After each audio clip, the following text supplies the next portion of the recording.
ఓం శ్రీ కనకదుర్గాయ నమః. కోరిన కోరికలు తీర్చే దుర్గమ్మ మెట్ల పూజ. దుర్గగుడి నుంచి విజయవాడ నగర సంచారానికి ఈ మెట్ల దారి నుంచే అమ్మవారు నడిచి వెళ్లారనే భక్తుల నమ్మకం. పాత మెట్ల మార్గం అని పిలుస్తారు. కోరిన కోరికలు తీరితే మెట్ల పూజ చేయడం ఆనవాయితీ.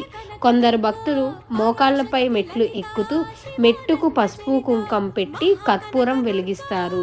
ఇలాంటి మరెన్నో అప్డేట్స్ కోసం మన భక్తి సమాచార ఛానల్ని సబ్స్క్రైబ్ చేసుకోండి.